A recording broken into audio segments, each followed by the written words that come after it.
As we enter year one of another new regime, there is a renewed focus on changing the culture. I believe that culture is both primarily determined by and largely meaningless without wins, and that a season where we fail to exceed the Vegas over under of 6.5 reflects negatively on the new regime, regardless of how many competitive losses we end up with. To what extent, if at all, do you guys agree with this statement? I agree with most of it.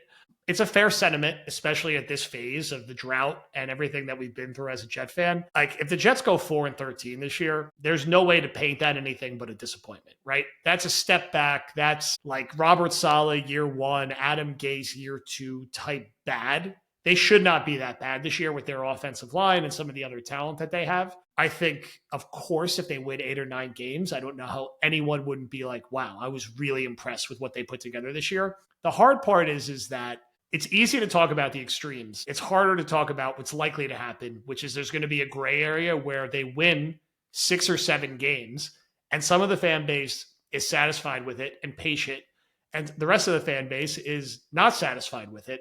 And I do agree that you can only talk about culture so much if the wins aren't ultimately there. And that's why the phasing of the wins and how you're showing up matters. Like, is it more impressive this year, knowing what the realities are, if the Jets beat New Orleans 17-16 and they eke one out, or if they lose 24-23 to Baltimore and they're like right there with them and they're trading punches with them? You can make a case that in the vacuum of this year, they went to Baltimore. I think that game's in Baltimore. They traded haymakers. They made Lamar Jackson win it on like the last play of the game. Wow, that's a sign of what this team could be. Imagine when they have a wide receiver too. Imagine when they have a D tackle. Imagine when maybe it's a different quarterback. Whereas the Saints are going to be the worst team in the NFL. They literally don't have a functional quarterback.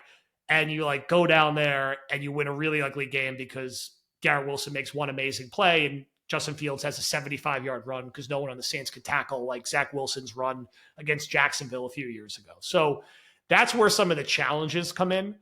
What I want to see is I don't want to see anything like the Cardinals game last year. I'll always go back to that game as the embodiment of the Robert Saleh, Aaron Rodgers era.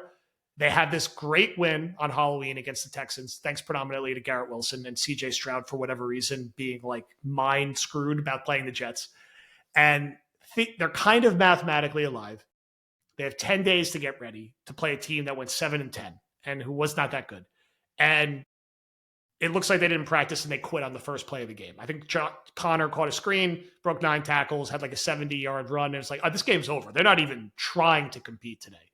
If that happens, and it happens with any regularity, that is a really troubling sign